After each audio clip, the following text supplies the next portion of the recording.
आप देखें, ये जो खातून खड़ी हैं ऋषि सोनक साहब के साथ, इनका नाम है गीता गोपीनाथ।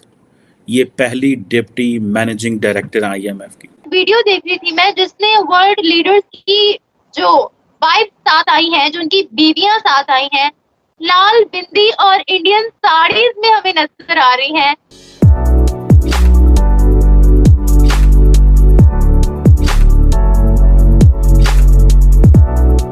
हम आज भी हमारे लोग उस मुकाम पे नहीं पहुंच सके बिकॉज ऑफ गन्स एंड जिहाद।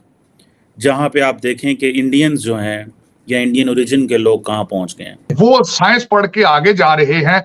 मैथ और इंग्लिश के जरिए हमारे बच्चों को क्यों बार बार जिहाद के टीके लगाए जाते हैं? हम समझते हैं कि नहीं, इंडिया तरक्की नहीं कर सकता, इंडिया तरक्की कर ही नहीं सकता, इंडिया सिर्फ हमारी वजह से तरक्की, इंडिया घुटनों पे आना पड़ेगा, ऐसी माइंडसेट। आईएमएफ की जो लीडर है क्रिस्टलिना जॉर्जिएवा, ये वो औरत है जो आईएमएफ की हेड है। जी बिल्कुल। मतलब वो पाकिस्तान को नचाती है। पाकिस्तान वो मुल्क है जो हमेशा लोन्स मांगता है, उसको नचाने वाली इंडिया आके G20 में खुद नाच रही है। आज गीता गोपीनाथ इंडिया के लिए कितनी बड़ी सॉफ्ट पावर है। हार्वर्ड में बैठ के, अमेरिका के अंदर बैठ के, managing director international monetary fund, वो आई हैं, उन्होंने इंडिया की फाइनेंस मिनिस्टर से मिले हैं। दोस्तों, भारत में आए G20 मेंबर भारत के रंग में पूरी तरह ढल चुके हैं। वे हाथ मिलाने की जगह नमस्ते कर रहे हैं। इसी तरह से अब G20 लीडर्स के साथ आई उनकी पत्नियां भी भारतीय कल्चर को अपना रही हैं। G20 लीडर्स की तरह उनकी वाइफ भी एक भारतीय नारी की तरह साड़ी पहन रही है और माथे पर शान से बिंदी लगा रही हैं और भारत का राष्ट्रीय गान जनमनगण गा रही है। दोस्तों, यह है भारतीय कल्चर की ताकत। जो देश पहले हमारा मजाक उड़ाते थे और भारतीय नारी के परिधान को पिछड़ेपन की निशानी बताते थे, वही देश आज भारत आकर हमारी सांस्कृतिक विरासत को प्रणाम कर रहे हैं और भारतीय ट्रेडिशन को फॉलो कर रहे हैं। इसके साथ साथ पूरी दुनिया भारत की इस G20 कार्यक्रम की तारीफ कर रही है और कह रही है कि भारत की डिप्लोमेसी का फायदा सभी देशों को हुआ है, क्योंकि भारत ने सभी G20 देशों को एकजुट कर दिखाया है और दिल्ली डिक्लेरेशन पर भी 100% सहमति बनवाकर उसे पास करवा दिया है। तो चलिए दोस्तों, इसी पर आगे पाकिस्तानी मीडिया का रिएक्शन देखते हैं। इस चीज का अंदाजा हुआ कि पाकिस्तानियों ने, जिन्होंने तालीम को छोड़ा और जिहाद और वेपन्स पकड़े, हम आज भी हमारे लोग उस मुकाम पे नहीं पहुंच सके बिकॉज ऑफ गन्स एंड जिहाद। जहां पे आप देखें कि इंडियंस जो हैं या इंडियन ओरिजिन के लोग कहां पहुंच गए हैं। आप देखें, ये जो खातून खड़ी हैं ऋषि सोनक साहब के साथ, इनका नाम है गीता गोपीनाथ। ये पहली डिप्टी मैनेजिंग डायरेक्टर आईएमएफ की, हार्वर्ड की प्रोफेसर हैं, इंडियन ओरिजिन की हैं। इमेजिन करें कि क्या मुकाम है उनका इस वक्त। ये देखें, आप ऋषि सोनक साहब को देखें, उनके जो ट्रेडिशंस हैं। अब आप ऋषि सोनक साहब का नाम सिर्फ गूगल पे डालें, वो कहेंगे Sunak's paternal grandfather was from Gujranwala in present day Pakistan. लेकिन इंडिया में जाके उन्होंने क्या कहा है?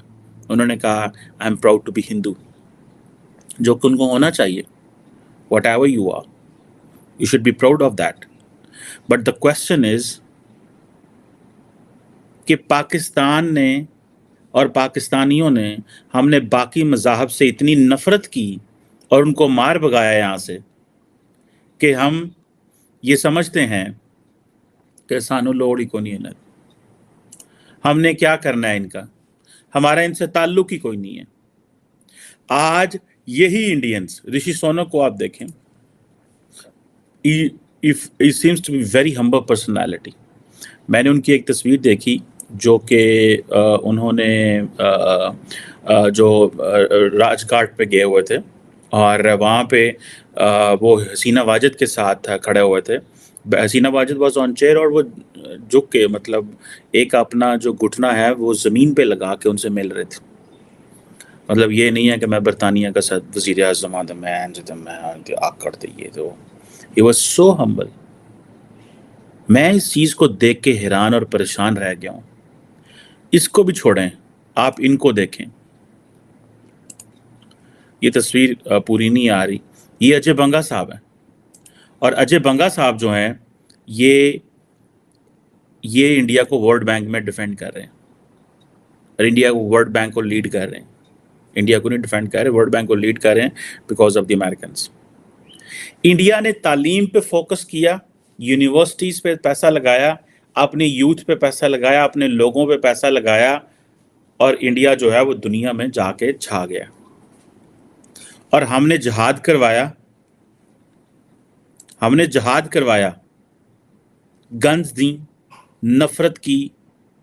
नफरत की सियासत की, आज खुद भी मर रहे हैं और पीछे भी रह गए हैं।